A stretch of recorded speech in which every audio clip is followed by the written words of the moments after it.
জীব হত্যা মহাপাপ মানে কি? যদি কেউ মাছ মারে সেটা পাপ, যদি কেউ মাংস খায়, যদি মুরগি মারে পাপ, যদি গরু ছাগল হাঁস মুরগি মারে সেটা পাপ, এটাকে মহাপাপ বলা হয়। তাহলে ভালো করে ভেবে দেখুন, তাদেরও যেমন প্রাণ আছে, আমরা যে সবজি টবজি খাচ্ছি সবটার ভিতরে প্রাণ আছে তো নাকি? প্রশ্ন আস্তে, কথাটার মধ্যে দারুণ একটা অর্থ লুকিয়ে আছে। একটা কথা জানবেন, লাইফ বিগেটস লাইফ। যেমন মানি বিগেটস মানি, টাকা টাকা বৃদ্ধি করে, টাকা টাকা বৃদ্ধি করে না, মানি বিগেটস মানি। আপনি 10 লাখ টাকা নিয়ে ব্যাংকে রাখবেন, প্রত্যেক মাসে মাসে বাচ্চা পারবে না? তাহলে মানি বিগেটস মানি, টাকা টাকার জন্ম দেয়। ঠিক তেমন লাইফ বিগেটস লাইফ, প্রাণ প্রাণের বাঁচিয়ে রাখে, প্রাণ প্রাণকে জন্ম দেয়। আমার বাবা মায়ের প্রাণ ছিল বলে তাই তো আমি জন্মেছি নাকি?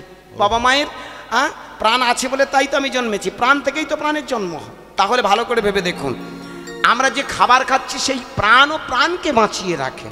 এক কথায় এই যে কথাটা আমি জানি না আপনারা কিভাবে যাচাই করেন বুঝি না, এইটুকু মনে রাখবেন, যদি কেউ বলে জীব হত্যা মহাপাপ, আমি মনে করব এটা একেবারে মিথ্যা কথা। জীব হত্যা মহাপাপ নয়, আপনি বেঁচে থাকতে যেটা প্রয়োজন সেটা আপনাকে খেতে হবে। প্রশ্ন খাদ্য খাদকের সম্পর্ক, যেটা প্রয়োজন নেই সেটা যখন তুমি মারছ সেটাকে পাপ বলা। কি বাবা, আমার আদৌ প্রয়োজন নেই, সেই যে প্রয়োজন নেই সুতরাং অকারণে মেরে কোনো লাভ আছে কি? তাহলে সেই জায়গায় ভালো করে ভেবে দেখুন, জ্ঞানে অজ্ঞানে এ কথাটা আদৌ ধর্তব্যের নয়। এটা আমরা কোনোদিন বোঝার চেষ্টা করিনি। ওই জীবহত্যা মহাপাপ আসলে কি বলার দরকার বলতে হয়? কিছু কিছু কথা আছে জানেন, আমরা শাস্ত্রে বলার দরকার বলি। এই যেমন একটু আগে আমি বলে গেলাম ভগবান দর্শন হবে, একজনা কেউ বলুক, আমি না হয় অভক্ত। এখন মঠ মন্দিরে চৈতন্যের তো অভাব নেই, মঠ মন্দিরে বাবাজি বৈষ্ণবদের তো অভাব নেই। নিমাই চাঁদের পরে চৈতন্যের হার বেড়ে গেছে, মালা তিলকের হার বেড়ে গেছে, প্রচুর হারে ভক্ত। আমি অভক্ত। আস্তে বলে দেবো, সব না বলে এখান থেকে যাচ্ছি না। বসুন, নিশ্চয়ই বসবো, বলো একদম। আপনি নিরামিষ খান নাকি আমিষ খান? না না, আমি আস্তে, আমার এইবার একটা প্রশ্ন, আমার আগে আপনি প্রশ্ন করেছেন, আমার প্রশ্নের উত্তর দিন। যেটা বলবো আপনি বলবেন, আপনার প্রশ্ন আমি উত্তর দেবো। যে না দিয়ে এখান থেকে বেরোবো না, জুতো রেডি করুন, মালা তৈরি করুন, আমার গলায় ঝুলিয়ে দেবেন। না উত্তর দিয়ে আমি এখানে আসিনি, কলা পাতা লেখাপড়া শিখে আসিনি। কথাটা ভাববেন। আপনি কি খান আগে বলুন, নিরামিষ খান না আমিষ খান? প্রশ্ন নিরামিষ খান, আমিষ খান না তো? আস্তে, কোনটা আমিষ আর কোনটা নিরামিষ? আমি প্রশ্ন করেছি, আপনি আমি নিরামিষ, তর্ক যখন শুরু করেছেন আপনি বলুন।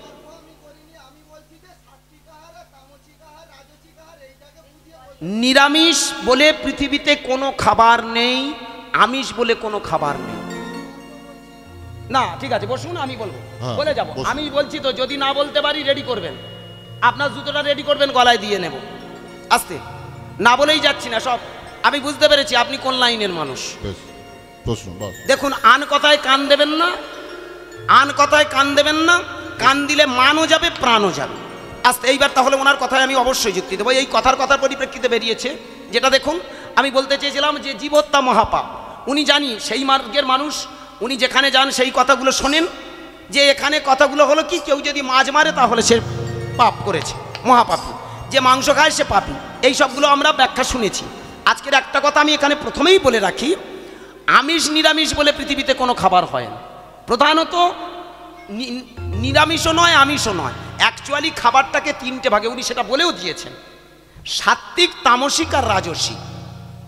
যে খাবার খাওয়ার পর তোমার হিউম্যান বডিটা সুস্থ থাকে।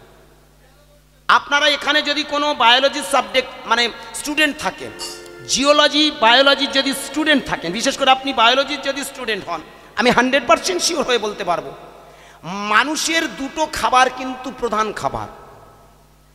ভাববেন আমার কথাটা, জিওলজিতে বলছে মানুষের প্রধান খাবার হলো 2টো, একটা হলো ভেজিটেবল, একটা হলো ফ্রুট, সবজি আর ফলমূল।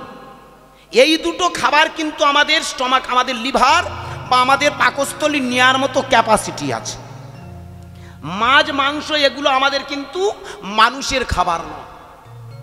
কে ভালো করে ভাববেন, যদি খাওয়া হয় তাহলে আমাদের লিভারের উপরে এফেক্ট পড়ে, আমাদের পাকস্থলীর উপরে এফেক্ট পড়ে।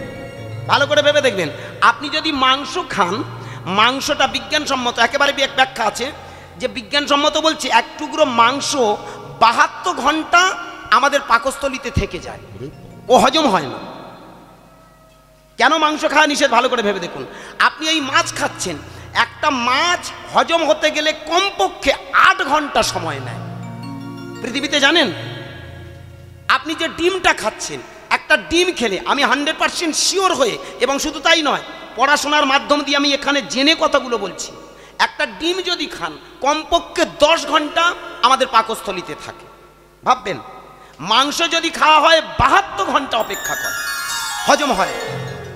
অ্যাকচুয়ালি মাছ, মাংস, ডিম এগুলো আমাদের পাকস্থলীতে অনেক অপেক্ষা করে। এইবার বলুন, সব থেকে তাড়াতাড়ি হজম হয় জল। 1 মিনিটে কিন্তু জলটা আমাদের তাড়াতাড়ি বেরিয়ে যায়।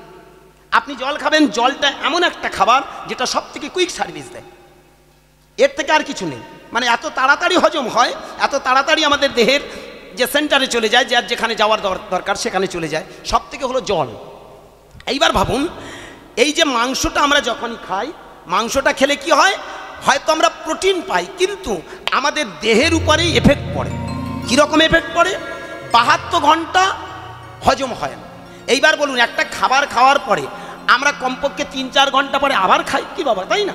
আমরা খাবার খাচ্ছি, এই খাবারটা ওই খাবারের উপরে গিয়ে পড়লো, এটা হজম হলো না, অথচ সেই খাবার সেটা দেখা গেল আবার তার উপরে আমরা চাপিয়ে দিই। এইভাবে পচতে থাকে, ভিতরে আমাদের ওখানে পচন ক্রিয়া হয়, হতে হতে আস্তে আস্তে আমাদের ওই জায়গাটা অ্যাসিডিটি হয়ে যায়, অম্ল হয়ে যায়, গ্যাস হয়ে যায়, আর সেই সঙ্গে ভালো করে ভেবে দেখবেন কিছুদিন পরে আস্তে আস্তে আলসা হয়ে যায়। আমাদের এই নাড়িতে অনেক ধরনের ঘা সৃষ্টি হয়। অ্যাকচুয়ালি এই খাবারগুলো আমাদের সহজ খাবার নয়, এইগুলোকে তথাকথিত আজকের দিনে আমরা আমিষ বলে আখ্যা দিয়েছি। আর নিরামিষ খাবার কোনটা? যে খাবারটা 3 ঘন্টার মধ্যে, এই জন্য ডাক্তাররা বলে না 3 ঘন্টা 4 ঘন্টার মধ্যে আপনি খাবেন। আপনি দুপুরে যখন খাচ্ছেন, 12টার সময় ভাত খাচ্ছেন বা 1টার সময় ভাত খাচ্ছেন, আপনি গুনে গুনে ধরুন 1টার সময় আপনি খেলেন, 2টো 3টে 4টে 5টার মধ্যে আপনার হালকা খাবার প্রয়োজন আছে। বিকেলে ওই জন্য হালকা খাবার খেতে পারে না, ভালো করে ভেবে দেখবেন। আবার বলছি, চেষ্টা করো রাত 8টার মধ্যে, মানে ভালো করে ভাববেন, দুপুর 12টায় যদি খাওয়া হয়, 4টের সময় হালকা টিফিন, রাত 8টার মধ্যে খাবারগুলো আমাদের খেয়ে নিতে হবে। এইবার খাবার খেয়ে যখন আমরা ঘুমিয়ে পড়ি, তখন কিন্তু খাবারটা আমাদের যখন বেঁচে থাকি, ভালো করে বেঁচে থাকা মানে জেগে থাকা, কি ঘুমানো মানে মরে যাও, কি এই যে 4 ঘন্টা অন্তর অন্তর আমরা খাবার খাবো, এই সবজি, এই ফ্রুট, এটা হলো 3 ঘন্টার পরে আবার কিন্তু সে আমাদের লিভারটা, মানে আমাদের বিশেষ করে পাকস্থলীটা ফাঁকা হয়ে যায়। আর ফাঁকা হয়ে গেলে ওই খাবারটা খেলে আমরা সুস্থ থাকি। অ্যাকচুয়ালি সাত্বিক খাবার সেটাকে বলা হয় যে খাবার খেলে আমাদের হিউম্যান বডিটা সুস্থ থাকে। তামসিক খাবার সেই খাবারটা বলা হয় যে খাবার খেলে আমাদের দেহে অম্ল অ্যাসিড তৈরি হয়ে যায়। এই যে পান্তা, অতিরিক্ত টক জাতীয় খাবার, অতিরিক্ত টক জাতীয়, অতিরিক্ত এই যে টক পান্তা, এগুলো খেলে কি হয়, আমাদের আস্তে আস্তে দেহে অম্ল জাতীয় খাবার আমাদের শরীরের ক্ষতি করে। এগুলো তামসিক খাবার হিসাবে আখ্যা দেওয়া হয়েছে। এবং রাজসিক খাবার কোনটা, ভালো করে ভেবে দেখবেন। আমরা এই যে মাছ মাংসগুলো খাচ্ছি, ক্ষণিকে আমাদের হয়তো একটা প্রোটিন তৈরি করে দেয়, কিন্তু আমাদের দেহের সেটা বেশিক্ষণ, ভেবে দেখবেন, বারবার যখন আমরা ওই খাবার খাবো, সেটা কিন্তু আমাদের লিভারের ক্ষতি। এই জন্য এই খাবারগুলো, রাজসিক হোক তামসিক খাবার, এই খাবারগুলো আমাদের খাবার নয়, খাওয়া উচিত নয়। এই জন্য সাত্বিক খাবার খাওয়া হয়। এইবার বলি, সাত্বিক খাবার মানে এই নয়, আস্তে একটা কথা মনে রাখবেন, সাত্বিক খাবার খেলে যে আপনি পুণ্য করছেন, সাত্বিক খাবার খেলে যে আপনি ভগবান পাবেন, এটা মূর্খদের কথা। প্রশ্ন, কেউ যদি বলে আমি নিরামিষ খাচ্ছি, আমি ভগবান দর্শন হবে, যারা মাংস খাচ্ছে ভগবান দর্শন হবে না, এটা মূর্খের কথা। কারণ একটা কথা জানবেন, খাবারের সঙ্গে ভগবানের কোনো সম্পর্ক নেই। একদম ঠিক। খাবারের সঙ্গে তোমার দেহের সম্পর্ক, একদম। দেহের ক্ষয়ক্ষতি হতে পারে। কোথায় গেল বাবাজি?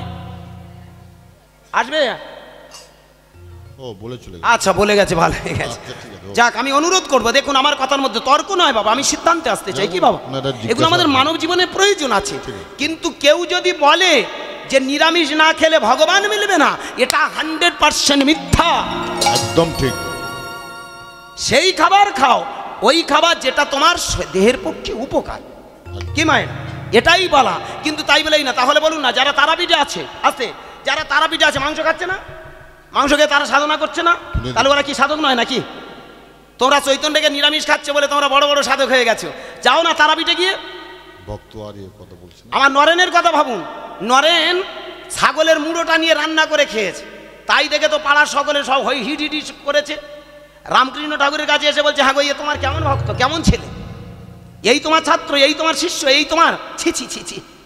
একটা সাধক হয়ে, হ্যাঁ সাধক হয়ে আজকের কিনা একটা খাসির মাথা সে টুকরো করে সেটা রান্না করে খেয়েছে, এ কেমন ভক্ত যে সাত্বিক খাবার খায় না? রামকৃষ্ণ ঠাকুর হাসতে হাসতে তখন বললেন, যেদিন নরেনের মতো মন তৈরি করতে পারবি সেদিন শখ খেয়েও সাধন ভজন করা যায়। এখানেই প্রশ্ন।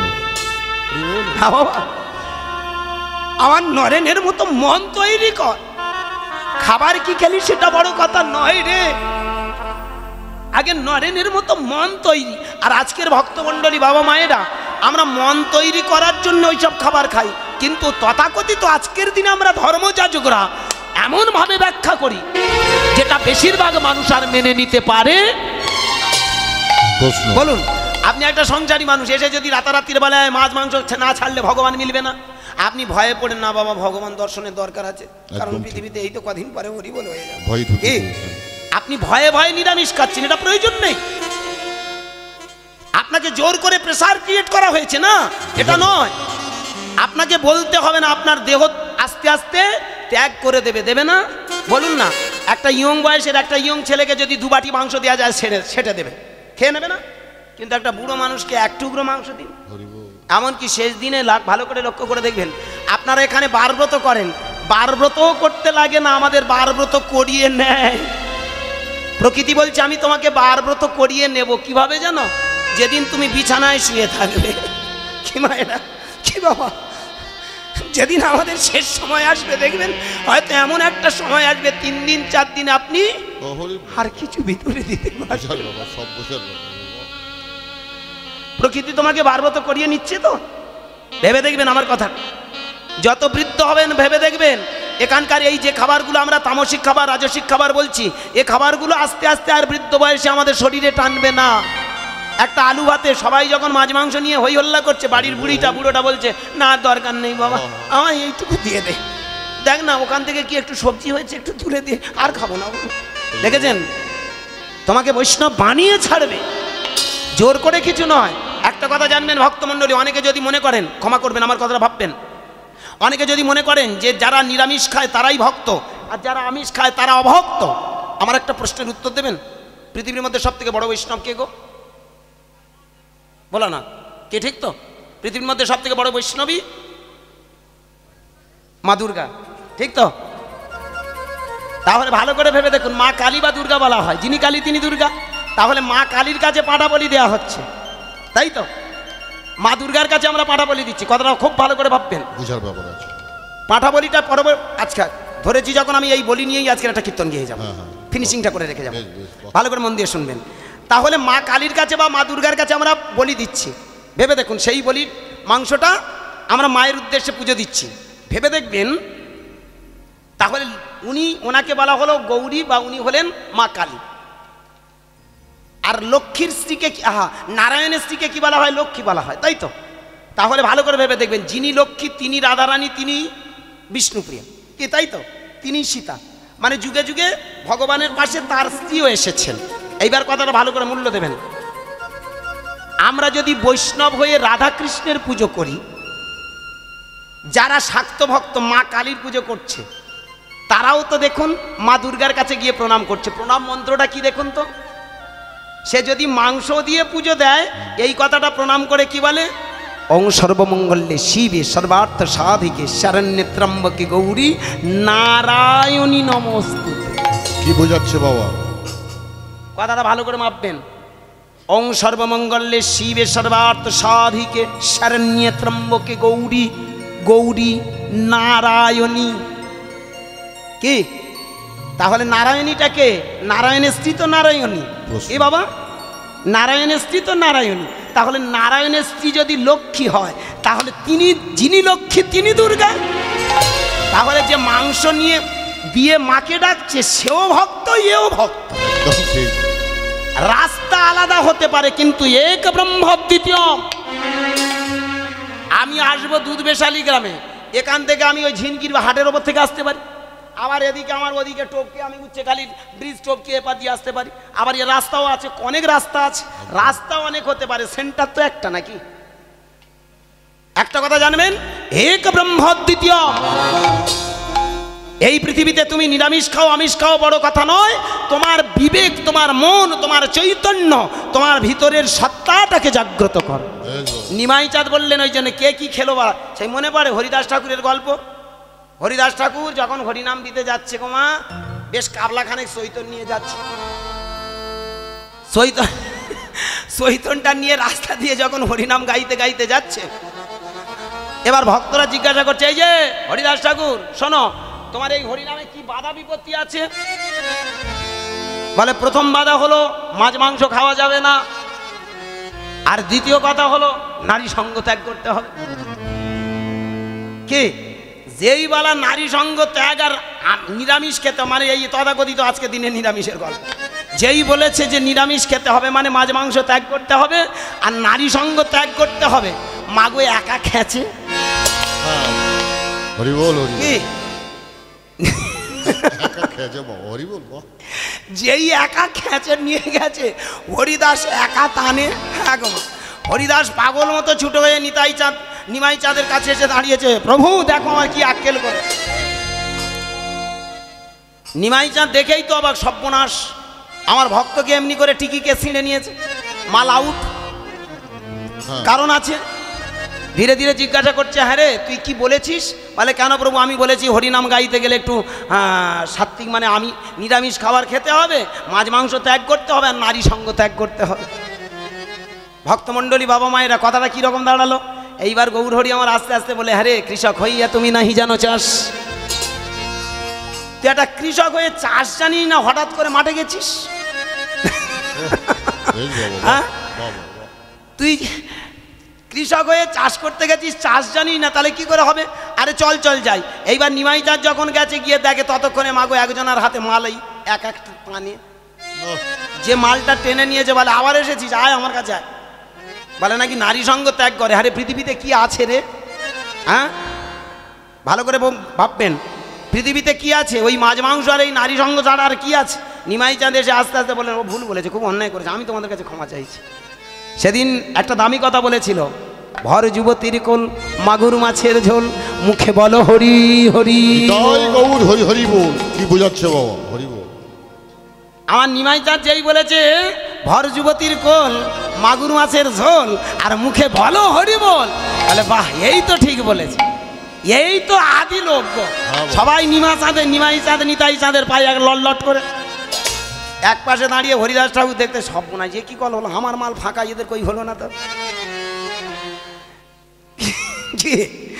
তখনই বোঝা গেল যে বলাটা তোমার ঠিক নয়, ওরাও বুঝতে পারেনি আর তুমিও বলতে ঠিক পারোনি। ভালো করে বোঝার চেষ্টা করবেন।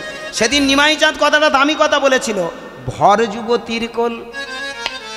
ভালো করে ভেবে দেখবেন, অর্থাৎ এই ধরিত্রীমা চিরকাল তো যুবতী, অর্থাৎ ধরণীর বক্ষে তুমি ভেবে দেখো, এই যে ধরিত্রীমা সব সময় পূর্ণ যৌবনা। কি গো মায়েরা, ভালো করে ভেবে দেখো, ধরিত্রীর দিকে তাকান, কি সুন্দর অপরূপ আর রূপা সেজে বসে আছে, তাই না? ভর যুবতীর কোল, অর্থাৎ এই ধরিত্রী মায়ের বুকে যতদিন তুমি বেঁচে থাকবে, মাগুর মাছের ঝোল। নারীকে মা গুরু, নারীকে মা গুরু বলতে শেখো। প্রতিমাই প্রতিমা, আলাদা করে প্রতিমা খুঁজতে যেও না, ওই মন্দিরের দেবী খুঁজতে যাচ্ছ না, তুমি প্রতিটা নারীকে দেবী ভাবো, প্রতিটা নারী প্রতিমাই প্রতিমা। কি আমার কথা একটু বোঝা গেল বাবা? আমার নিমাই চাঁদ কায়দা করে বলে গেছে, এরা তো বুঝে নিয়েছে। এইবার কখন তোমার এই বোধ তৈরি হবে? এই হরিনাম গাইতে গাইতে যেদিন বুঝ জন্ম নেবে, হরিনাম করতে করতে যেদিন অজ্ঞানতা দূর হবে, সেদিন দেখবে এই ধরিত্রীর বুকে এই পূর্ণ যৌবনা ধরিত্রী মায়ের কোলে ভর যুবতীর কোল মাগুর মাছের ঝোল। মানে কি? যেদিন তোমার চোখ তৈরি হবে, এই চোখ দিয়ে দেখবে প্রতিমাই প্রতিমা, তখন আর নারীকে তোমার মনে কুপ্রবৃত্তি জাগবে না, আপন মনে এই হরিনামের গুণে তুমি তোমার জীবনটাকে ধন্যাতি ধন্য করে নিতে পারবে। কি বোঝা গেল আমার কথাটা একটু? কি বাবা, ঠিক তো নাকি? এটাই বলতে চেয়েছে। একটা কথা জানবেন, হরিনাম গাইতে গাইতে ওই নিরামিষ কেন, কি খেতে হয় কি খেতে হয় না ওই সাধুগুরুর কথা শুনবো কেন? কে মঠের বাবাজি তার কথা না শুনে আপনার ভিতরে একজন গুরু বসে আছে যার নাম বিবেক। আপনি অনর্গল হরিনাম করুন, দেখবেন হরিনামের গুণে আপনার বিবেক জাগ্রত হবে। এই হরিনাম করলে ভগবান আসে না, বিবেক ভগবানটা জেগে ওঠে। ওই ভগবান তোমার সামনে দাঁড়াবে, ভুল ধারণা। আমি এই কথাগুলো কেন বারবার বলতে চেয়েছি, এটা বাবা বোঝার চেষ্টা আছে। আমরা কেউ কোনোদিন দেখিনি। একটা কথা জানবেন, কোনো কালে দর্শন হয় না। পঞ্চমুখে পঞ্চানন তার আদি অন্ত খুঁজে পাইনি, কি বলুন না? অ্যাকচুয়ালি ভালো করে ভেবে দেখবেন। এবার এখানে একটা তত্ত্ব বলে যাই, বলে আমি আজকে লীলায় যাব। ভালো করে মন দিয়ে শুনবেন। আজকের এখানে আপনারা যারা যারা হরিবাসরে হরিনাম শুনতে এসেছেন, আমরা যে কৃষ্ণের পূজা করি ইনি হলেন নরনারায়ণ কৃষ্ণ। এই কৃষ্ণ যেখান থেকে এসেছে সেটাকে ব্রহ্মকৃষ্ণ বলা হয়। আমার কথাটা ভালো করে মন দিয়ে শুনবেন। এখানে আপনারা অনেক জ্ঞানী জ্ঞানী বাবা মা বসে আছেন। এই কৃষ্ণ নরনারায়ণ কৃষ্ণ, দাপরের কৃষ্ণ। আর ভোলানাথ যে কৃষ্ণ নাম গাইতো সেটা হলো ব্রহ্মকৃষ্ণ। তত্ত্বটা কিরকম খুব ভালো করে ভাবার আছে। এই জন্যে যতই আমরা হরিনাম করি কোনোদিন ভগবানকে দেখা যায় না। আজকের ক্যামেরা দাঁড়িয়ে আছে, উইথিন ক্যামেরা অন দ্য স্টেজে দাঁড়িয়ে আমি চ্যালেঞ্জ ছুটছি, একজনা এত চৈতন্য নিয়ে এত মঠ মন্দিরে কেউ একবার ভগবানকে দেখেছে কি? দেখাতে পারবে? আমি ক্যামেরার সামনে দাঁড়িয়ে একটা চ্যালেঞ্জ ছুটছি, সারা বিশ্বে আমি অভক্ত আপনারা অভক্ত, কিন্তু এমন এমন মঠ মন্দিরের প্রচুর বাবাজি বৈরাগী আছে, একজনা কেউ বলতে পারবে ভগবান আছে আমি দেখেছি? প্রশ্ন আমি দেখাতে পারবো? কোনো একজন ভক্ত কই দেখাক যে ভগবান আছে। যারা বলছে ভগবান আছে আমি চ্যালেঞ্জ ছুটছি, দেখাক ভগবান আছে। যারা বলছে নেই আমি তাদেরও চ্যালেঞ্জ ছুটছি, তুমি প্রমাণ করে দেখাতে পারবে যে নেই? প্রশ্নটা কিরকম দাঁড়ালো? যারা বলছে আছে তারাও দেখাতে পারবে না, যারা বলছে নেই তারাও প্রমাণ দিতে পারবে না। সুতরাং কি আছে আর কি নেই ওই নিয়ে না ভেবে যেগুলো আছে সেইগুলো তুমি দেখো। ভালো করে ভেবে দেখবেন, কৃষ্ণ মানে আমরা যাকে পূজা করছি ইনি হলেন নরনারায়ণ কৃষ্ণ। ইনি মানব রূপে এসেছিল, এনাকে পুজো করলে ব্রহ্ম কৃষ্ণের পাওয়া যায়। ইনি একজন আদর্শবান মানুষ, ইনি একজন পূর্ণ চৈতন্য জ্ঞান সম্পন্ন একজন মানুষ। তার আদর্শ, তার চেতনা, তার জ্ঞান দিয়ে সমাজটাকে সুন্দর করে গড়েছে। আমরা কেন তার চরণে বসি? এই তার চরণে বসা মানে আমাদের জ্ঞানবান হওয়ার জন্যে, পরম চৈতন্য আমাদের জাগ্রত হওয়ার জন্য। আর একটা কথা জানবেন, এই কৃষ্ণের ওপরেও একজন যিনি কৃষ্ণ আছে সেটা ব্রহ্মকৃষ্ণ। সেটা কি? ভালো করে এইবার মিলিয়ে নিন আমার কথাটা আস্তে। ভালো করে ভেবে দেখবেন, পঞ্চমুখে পঞ্চানন গাহে কৃষ্ণ নাম। ভোলানাথ কোন যুগের লোক গো? কোন যুগের লোক? বলা যাক ভোলানাথ কোন যুগে বাস করতো? যুগ তো চারটে নাকি? সত্য, ত্রেতা, দাপর, কলি, ঠিক তো? মায়ের এই তত্ত্বটা গভীর তত্ত্ব, বোঝার চেষ্টা করবেন। সত্য, ত্রেতা, দাপর, কলি চারটে যুগ তো। তাহলে সত্য যুগে বাস করতো, তো সত্য যুগের মানুষ তো ব্রহ্মা। তাহলে ব্রহ্মা বা মহেশ্বর এরা সত্য যুগের মানুষ। তাহলে সত্য যুগের মানুষ কৃষ্ণ নাম করতো, সেটা কোন কৃষ্ণ? প্রশ্ন কোনোদিন আমরা ভেবে দেখেছি? ব্রহ্মা তো সত্য যুগের লোক, তাহলে সত্য যুগে যদি ব্রহ্মা বাস করলো তাহলে ব্রহ্মা গাইতো রাম নাম। রাম তো ত্রেতা যুগের লোক, তাহলে ত্রেতা যুগে রাম জন্মায়নি, তার আগে রাম নাম করলো, তাহলে সে রামটা কোন রাম? প্রশ্ন বোঝার আছে। এই জায়গায় দাঁড়িয়ে ভালো করে ভেবে দেখুন, ব্রহ্মা আর মহেশ্বর একদিন বসে আছে, জানেন? ভালো করে কথাটা শুনুন। ব্রহ্মা আর মহেশ্বর একদিন বসে বসে চিন্তা করছে, তাই তো? এই যে আমার ভিতরে একজন ধুক ধুক ধুক ধুক করছে, এটা কে? এ আছে বলে তো আমি বেঁচে আছি নাকি? এর ভেতরে যে কেউ একজন আছে বলে তাই আমি কথা বলতে পারছি, এ আছে বলে তাই আমি বেঁচে আছি। এ যদি না থাকতো তাহলে আমি তো কথা বলতে পারতাম না। তাহলে যে আমায় বাঁচিয়ে রেখেছে সেই তো আমার আদি। তাহলে এটা কে? আর এই নিজেকে খুঁজতে খুঁজতে আমার ব্রহ্মা, আমার মহেশ্বর, তিনি কি দেখলো জানেন? এই পৃথিবীতে 5টা ভূত দিয়ে আমাদের এই দেহটা তৈরি। 5টা ভূত কি কি? ক্ষিতি, অপ, তেজ, মরুত আর বোম। ক্ষিতি মানে কি? এই তত্ত্বগুলো খুব জানার বিষয়। ক্ষিতি মানে মাটি। এই পৃথিবীটা দেখুন সুন্দর করে তাকান, মাটি আছে বলে আমরা বেঁচে আছি। অপ, অম মানে জল, জল আছে বলে বেঁচে আছে, তেজ। আকাশের সূর্য আছে বলে তাই বেঁচে আছে, কি তাই না? ক্ষিতি অব তেজ। মরুত, বাতাস, বাতাস আছে বলে বেঁচে আছি। এই জল, আলো, মাটি, বাতাস, ভালো করে ভেবে দেখুন, এই চারটেকে যিনি নিয়ন্ত্রণ করছেন সে কে? তিনি হলেন বোম। বোম মানে কি? বোম মানে আকাশ, বোম মানে নিরাকার। আজও পর্যন্ত তাকে কেউ কোনোদিন দেখেন। একটু আগে যে বৃষ্টিটা হয়ে গেল, বলুন, আমরা যদি বলি আস্তে, এই বৃষ্টিটা কার ইচ্ছায় হলো? ভাববেন, এই বৃষ্টিটা কার ইচ্ছায় হলো? আমরা হিন্দুরা বলি ভগবানের ইচ্ছায়, মুসলমান বলবে দত্ত ভগবান, আমাদের আল্লাহর ইচ্ছায়। খ্রিস্টানরা বলবে আমাদের গডের ইচ্ছায়। তাহলে এই আল্লাহটা কে, গডটা কে, আর ভগবানটা কে? What is God, what is Allah, what is Ishwar? ঈশ্বরটা কি? কথাটা বোঝার আছে।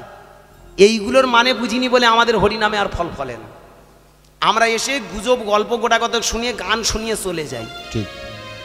আমার কথাটা একটু ভালো করে মাইন্ড করবেন, ভেবে দেখবেন। আমরা এই তত্ত্বটা এখনো পর্যন্ত অনেকে জানি না। আল্লাহ, গড, ভগবান, তুমি এই হিন্দু হও, মুসলমান হও, যাওয়াই হও, যাকে তুমি খুঁজে পাচ্ছ না তাকে তুমি আল্লাহ বলছো, গড বলছো, ভগবান, সেটা কে? আমাদের পুরাণ, আমাদের শাস্ত্র বললেন ওর নাম হলো বোম। বয়কর্ম বোম, বোম মানে পটকা বা বাজি, কিন্তু বয় জফলাও কর্ম বোম। বোম মানে নিরাকার, বোম মানে আকাশ। এখান দিয়ে আকাশের দিকে তাকান, নীল মনে হচ্ছে, তাই তো? কিন্তু আপনি যত যাবেন কিচ্ছু খুঁজে পাবেন, কিছু খুঁজে পাবেন কি? যত আপনি উপরে যাবেন দেখবেন নিরাকার, কিছু নেই, ফাঁকা ফাঁকা ফাঁকা, শূন্য। এই যে মহা গ্যালারি, এই যে মহাবিশ্ব, এটা হলো শূন্য। অথচ ভালো করে ভেবে দেখুন, he is conscious and she is conscious. কথাটা ভালো করে ভেবে দেখবেন, সে পুরুষও নয় আর প্রকৃতি নয়, অথচ তিনি একজন চৈতন্য সম্পন্ন। একটু কথাটা ভাববেন, গভীর তত্ত্বের কথা। তাহলে সেই যে নিরাকার চৈতন্যটার নাম আমার ভোলানাথ বললেন ওর নাম কৃষ্ণ। ভাববেন, ওই যে নিরাকার অথচ অসীম অনন্ত, ওই যে নিরাকার চৈতন্য, ওর নাম হলো কৃষ্ণ। আমার ব্রহ্মা ওর নাম দিল, ওর নাম রাম। কথাটা ভাববেন, কত বড় গভীর তত্ত্ব। ওই হলো রাম, ওই হলো কৃষ্ণ, মহাপূর্ণ শক্তি। আবার রাম মানে অসীম, আমরা রাম মানে দশরথের ছেলে ভাবি, আবার রাম মানে তিনি হলেন অসীম অনন্ত নিরাকার ব্রহ্ম। এই জন্যে ভালো করে ভেবে দেখবেন, রাম জন্মায়নি, রাম কথাটা প্রথমে দিয়েছিল কার কানে? রত্নাকরের কানে। কি তত্ত্বটা ভালো করে বুঝে নিন, রত্নাকরের কানে প্রথমে রাম কথাটা দিল। তাহলে সে রাম কোন রাম? তখন তো রাম জন্মায়নি। ও রাম কোন রাম? এই রাম কথার ভিতরে দেখুন, রাম রাম। যেমন আমার ভোলানাথ বসে বসে পঞ্চমুখে পঞ্চানন গাহে কৃষ্ণ কৃষ্ণ কৃষ্ণ। ও পৃথিবী হলো ও, ও ভালো করে ভেবে দেখুন, ওং, ওংটাই হলো আদি ব্রহ্ম, সৃষ্টি স্থিতি প্রলয়। সেই ওম হলো নিরাকার, ওং হলো পূর্ণ ব্রহ্ম। কৃষ্ণ মানে সেই অসীম অনন্ত পূর্ণ চৈতন্য পূর্ণ ব্রহ্মটাই হলো কৃষ্ণ, যেটা চোখে দেখা যায় না, অথচ তিনি সর্বশক্তিমান। আর সেই সর্বশক্তিমানের কি এক খণ্ড আমাদের ভিতর, যেটাকে বলা হয় আত্মা। আমার কথাটা একটু ভাববেন, আমাদের ভিতরে যে আত্মাটা আজও পর্যন্ত কেউ চোখে দেখেছে কি? কেউ দেখেছে? একটা ফোনে যদি দেখবেন 50,000 টাকার যদি ফোন হয়, তার যদি ব্যাটারি না থাকে সারানা দাম নেই। কি ওই ব্যাটারিটা যদি খুলে নেওয়া যায়, ও ফোনটা সব বেকল। আমাদের ভেতরে যেটা আছে ওটা যদি না থাকে, আমাদের এই হিউম্যান বডিটাই বেকল, মূল্যহীন। তাহলে সেটা কে? তাই তো চৈতন্য মহাপ্রভু বললেন, তোমার ভিতরে এই আত্মস্থ হয়ে দেখো, এই কৃষ্ণ, এই রাম, আত্মদর্শন হবে, এই কৃষ্ণের দর্শন হবে, তোমার ভিতরে পূর্ণ জ্ঞানের দর্শন হবে, চেতনার দর্শন হবে। কি বোঝা গেল আমার কথা? এগুলো গভীর তত্ত্বের কথা। আজকের দিনে এগুলো আলোচনা করা হয় না বলে, আর আমরা করি না বলে, কীর্তনের আমরা রস খুঁজে পাই। ওই আসি রামের গল্প, শ্যামের গল্প, যদুর গল্প, এই কলা কচুর জন্ম। কি কদিন আগে আমি আপনাদের পাশেই তো গিয়ে গেলাম, দেখেছেন যেই কাঁচকলার গল্প করেছি সব শুনে সন্তুষ্ট, যেই কাঁঠালি কলার গল্প, আজকের পেঁয়াজের গল্প করে যাবো। বলো মা পেঁয়াজটা কেন আমিষ? এখন বলবো না পরে বলবো? পরে বলবো আমা, পরে বলবো, এখন পালায় চলে যাই। ভালো করে ভেবে দেখুন, তাহলে ভালো করে ভেবে দেখবেন সেই যে ঈশ্বর, সেই যে কৃষ্ণটা কি, সেই কৃষ্ণ হলো নিরাকার কৃষ্ণ। এই জন্য ভালো করে তাকান, আমার কৃষ্ণের গায়ের দিকে তাকান তো। কৃষ্ণের গায়ের বর্ণটা কি? নীলবর্ণ তো। আচ্ছা মায়েরা, কোনো মানুষের গায়ের বর্ণ ওরকম হয় কি? ভাববেন, একটা মানুষ কালো হয়, ফর্সা হয়, শ্যামলা বর্ণ হয়, তা ওই রকম কালার হয় কি? কি বলুন না? মানুষ কালো হয়, বলে বাবা আমাদের পাড়া সেই তারাপদর কি চেহারা রে ভাই, শ্যামপদ বাবা, শ্যামপদ তো শ্যামপদ টায়ার কালার। কি মানুষ কালো হয়, ফর্সা হয়, শ্যামলা বরণ হয়, কোনোদিন ভেবে দেখেছেন ওই রকম কালার হয় কি? এটা দিয়ে কি শেখায়? ইনি নররূপে এসেছেন, কিন্তু ইনি হলেন সেই যে পূর্ণ ব্রহ্ম। এটা দিয়ে সেই অসীম অনন্তের সাংকেতিক চিহ্নটা দেখানো হয়। ইনি হলেন সেই অসীম অনন্ত রং স্বরূপ, পূর্ণ রূপ। কি আমার কথা একটু বোঝা গেল? যদি বুঝতে পারেন ভালো, নিতাই গৌর হরি বল। এই জন্য ভালো করে ভেবে দেখবেন, আমার নিমাই চাঁদ এসে বললেন এই আত্মতত্ত্ব জ্ঞান আহরণ হয় অনর্গলে যদি কৃষ্ণ নাম গাও, অনর্গলে যদি হরি নাম গাও, তাহলে তোমার মানব জীবন ধন্য হয়ে যাবে। তোমরা গাহো গাহো কৃষ্ণ নাম,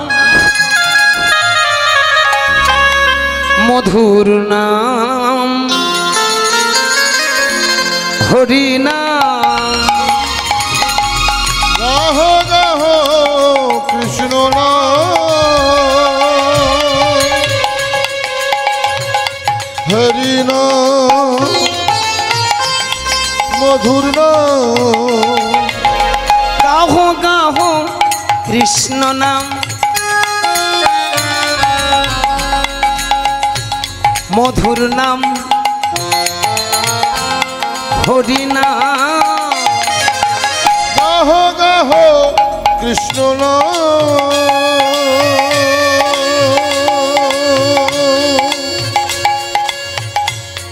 মধুর নাম, হরি নাম। পথ চলিতে আর বলিতে, নিতাই হরি হরি। পথ চলিতে আর বলিতে, পথ চলিতে আর বলিতে, পথ চলিতে আর বলিতে। গাহো গাহো কৃষ্ণ নাম, মধুর নাম, হরি নাম। গাহো গাহো কৃষ্ণ নাম, হরি নাম, মধুর নাম। নিঃশ্বাসে বিশ্বাসে সংকটে দুর্গমে, নিঃশ্বাসে বিশ্বাসে সংকটে দুর্গমে, নিঃশ্বাসে নিঃশ্বাসে সংকটে দুর্গমে, নিঃশ্বাসে বিশ্বাসে সংকটে দুর্গমে। গাহো গাহো কৃষ্ণ নাম, মধুর নাম, হরি নাম। গাহো গাহো কৃষ্ণ নাম, মধুর নাম, হরি নাম। পথ চলিতে আর বলিতে, নিতাই গৌর হরি হরি বল। আর বলিতে, পথ চলিতে আর বলিতে, পথ চলিতে আর বলিতে।